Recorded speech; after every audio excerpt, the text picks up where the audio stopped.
On behalf of the International Committee of the Fourth International and the International Editorial Board of the World Socialist website, I extend our revolutionary greetings to our members, readers, and supporters all over the world.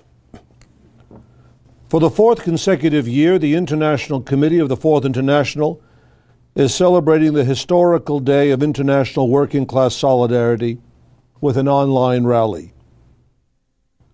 The first of these rallies was held in 2014 on the eve of the 100th anniversary of the outbreak of World War I in August 1914 and the 75th anniversary of the start of World War II in September 1939. This year's May Day also coincides with an auspicious anniversary, the centenary of the 1917 Russian Revolution. 100 years ago, May Day was celebrated throughout Russia just 8 weeks after the overthrow of the Romanov dynasty. Hatred of the war was a major factor in the outbreak of the February Revolution. But the Russian bourgeoisie had no intention of ending it without adding territorial gains that had led the Tsar to go to war in the first place. By the time of May Day, Nicholas II had been removed from power, but the interests of the imperialist ruling elite had not yet been satisfied. The bourgeois provisional government was determined to continue the war. The reformist leaders of the Soviet of Workers' and Soldiers' Deputies, the Mensheviks and the Socialist Revolutionaries, supported the provisional government and refused to demand an immediate end to the war. They used the overthrow of the Tsar as a pretext to rebrand the imperialist war as a war for democracy. For the bourgeoisie, the war's continuation was seen as necessary, and not only to gain control of Constantinople, it was intended as well to disorient the masses and maintain their subordination to the capitalist state. A war to exhaust the enemy, Trotsky later wrote, was thus converted into a war to exhaust the revolution. Only one party opposed the war, the Bolshevik Party, though it adopted its intransigent anti-war stance only after Lenin had returned to Russia from exile in early April. It required nearly 3 weeks of intense political struggle by Lenin within the Bolshevik Party to shift its position from support for the provisional government to the revolutionary overthrow of the capitalist state and the transfer of power to the Soviets. In historical retrospect, where outcomes often are seen as inevitable, one tends to underestimate the intensity of the political struggle that was required for Lenin to change the policy of the Bolshevik Party. But it must be understood that this struggle did not take place in a vacuum. The defensist position of many party leaders, that is, support for the continuation of the war under the newly unfurled banner of democracy, was to a considerable extent an adaptation to the confused patriotic sentiments of the masses in the first days and weeks of the revolution. A section of Bolshevik leaders argued that the renunciation of so-called revolutionary defensism would isolate the party from the working class. It would be, they warned, reduced to a group of propagandists. Lenin emphatically rejected this argument. He wrote, "Is it not more becoming for internationalists at this moment to show that they can resist mass intoxication rather than to wish to remain with the masses, i.e., to succumb to the general epidemic? Have we not seen how in all the belligerent countries of Europe the chauvinists try to justify themselves on the grounds that they wish to remain with the masses? Must we not be able to remain for a time in the minority against the mass intoxication? Is it not the work of the propagandists at the present moment that forms the key for disentangling the proletarian line from the defensist and petty bourgeois mass intoxication? It was this fusion of the masses, proletarian and non-proletarian, regardless of class differences within the masses, that formed one of the conditions for the defensist epidemic. To speak contemptuously of a group of propagandists advocating a proletarian line does not seem to be very becoming. How profoundly different Lenin's principled politics was that from all opportunists, then and now, who habitually justify their betrayals as necessary accommodations to the existing level of mass consciousness. Reoriented by Lenin, the Bolsheviks fought against the chauvinist intoxication. Even by May Day, this mood had not entirely dissipated. One story, published in the New York Times, as filthy then as it is today, on the May Day rallies in Petrograd, was headlined, "Russian Crowds Hoot Lenin." The journalist of the Times reported with satisfaction, "Speeches made by followers of the radical socialist agitator Lenin were greeted with cries of 'Enough! Hold your tongue!'" Another article assured American readers that virtually all Russian socialist leaders supported the war and concluded with the information, "Manifestos now being issued are undisguisedly advocating that Lenin share the fate of the murdered Rasputin." But within months, the Bolsheviks, with the support of the working class, overthrew the provisional government. The October Revolution marked the beginning of the end of World War I. It is entirely appropriate to review the political lessons of 1917, but not only because this is the centenary of the Russian Revolution. The struggle against the imperialist preparations for war is the spearhead of the revolutionary struggle against capitalism. Never has the danger of a nuclear conflagration been as great as it is today. In the 3 previous online May Day rallies, the International Committee has called urgent attention to the relentless growth of geopolitical and inter-imperialist tensions. We have warned that without the building of a mass working-class movement against war, based on an international socialist perspective, the ruling elites will plunge mankind into a catastrophe. Even among the supporters of the International Committee, not to mention the many thousands of readers of the World Socialist website, these warnings may have been viewed as overstated and even alarmist. But in light of the events of the past several months, do the warnings of the International Committee still seem exaggerated? The most experienced experts in imperialist geopolitics are being compelled to recognize the possibility of a catastrophic war. In the current issue of Foreign Affairs, the leading publication of the American foreign policy establishment, a series of essays has been published under the collective title, "Present at the Destruction." The tone of these articles is set in an essay written by a leading U.S. foreign policy specialist, John Eikenberry. Surveying the reckless policies of the Trump administration, he writes, "Across ancient and modern eras, orders built by great powers have come and gone, but they have usually ended in murder, not suicide." And what form will this suicide take? The second essay in Foreign Affairs bears the title, "A Vision of Trump at War," by Philip Gordon, a senior fellow at the Council on Foreign Relations.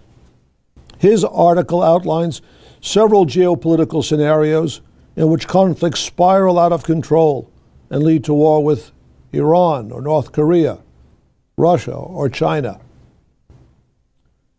The scholarly journal, Comparative Strategy, published an article in late 2016 titled "Reconceptualizing Nuclear Risks, Bringing Deliberate Nuclear Use Back In." The authors, both professors at Georgetown University in Washington, D.C., argue against the widespread assumption that a nuclear war would most likely take place as a result of a political miscalculation or accident. That is not the case, they say. The main danger of such a war, they warn, arises from the growing willingness of leaders to consider the use of nuclear weapons, quote, as tools of statecraft, unquote. The authors define deliberate nuclear use, and I quote, as the intentional detonation of a nuclear weapon or weapons against an enemy target or engaging in an intentional process of nuclear threat and escalation whereby a nuclear detonation against an adversary is the end result. End of quote. The essay specifies 5 well-known military strategies that may lead to the deliberate use of nuclear warfare. The first is nuclear use against a non-nuclear opponent, in which, and I quote, a nuclear-capable state may be tempted to use nuclear weapons to try to end the conflict, end of quote. The second strategy is called splendid first strike, whose purpose, and I quote again, is to destroy all of an adversary's nuclear weapons in a single campaign, leaving the adversary unable to retaliate. The third strategy is called use 'em or lose 'em, a strategy that may be employed in a situation involving a confrontation involving 2 nuclear-armed states, where one of the states decides to launch a nuclear attack before its own arsenal is wiped out. The fourth strategy is nuclear brinksmanship, in which the risk of war is deliberately escalated in the hope that the adversary will back down. But the strategy is pursued with the understanding that the confrontation may lead to war. And finally, what is called limited nuclear war, a strategy based on the concept that nuclear war, once started, can be contained without escalating into a full-scale and unlimited thermonuclear exchange. Who are the maniacs who have devised this strategy? The willingness to consider any of these strategies is in itself a sign of madness. The use of nuclear weapons would have incalculable consequences. Will this fact deter the ruling classes from resorting to war? The entire history of the 20th century, not to mention the experiences of just the first 17 years of the 21st, argues against such a hopeful assumption. The political strategy of the working class must be based on reality, not self-deluding hopes.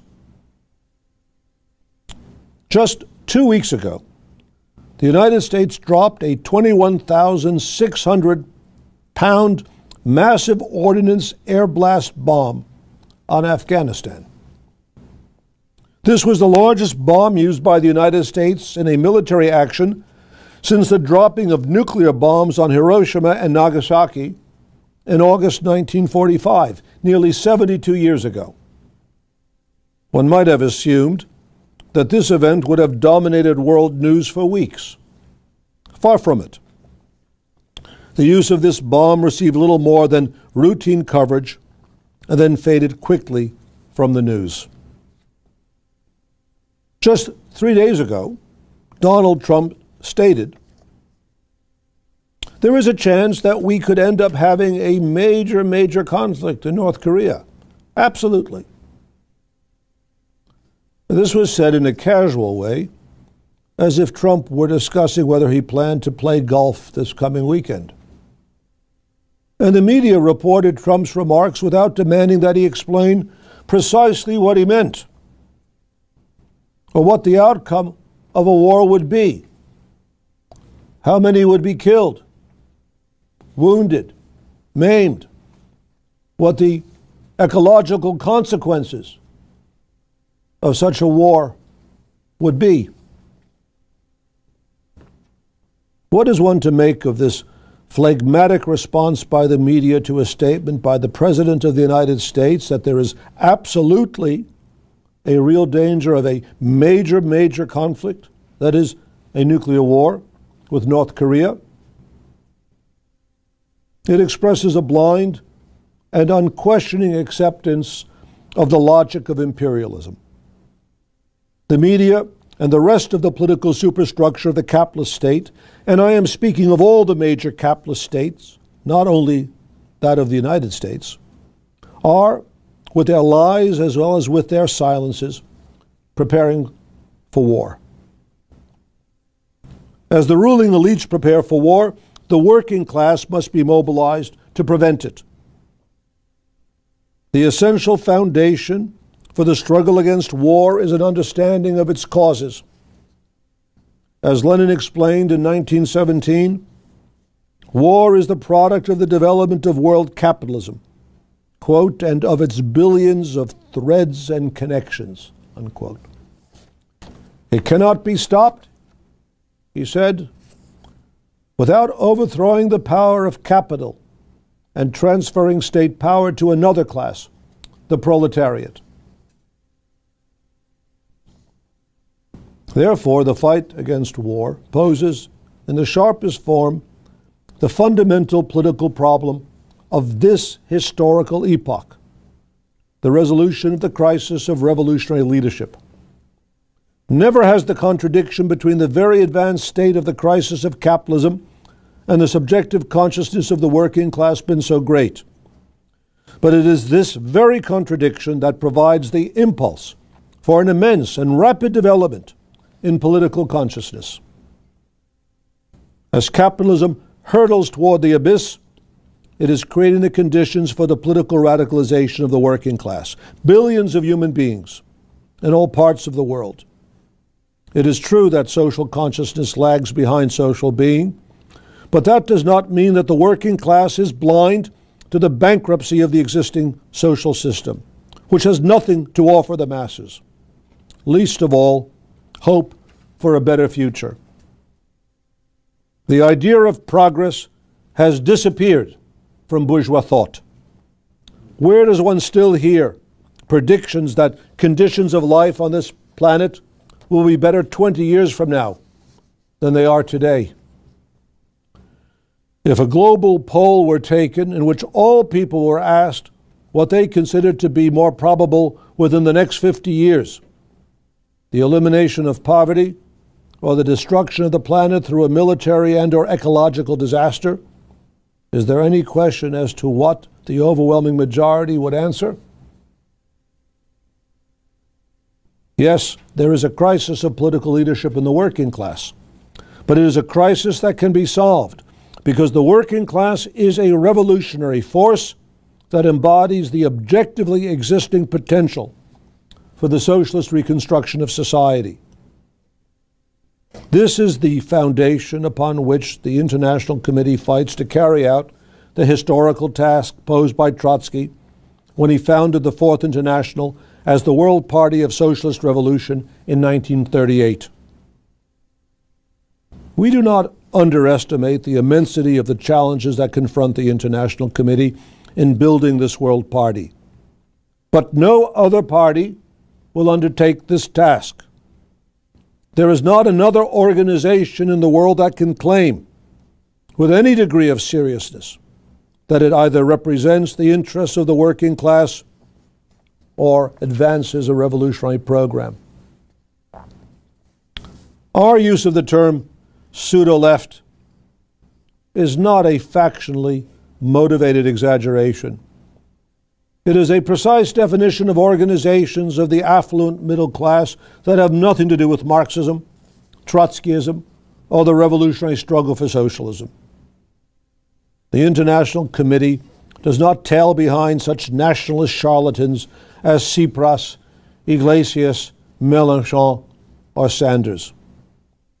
The political organizations led by or allied with such figures are, to borrow a phrase from Trotsky, rotten through and through.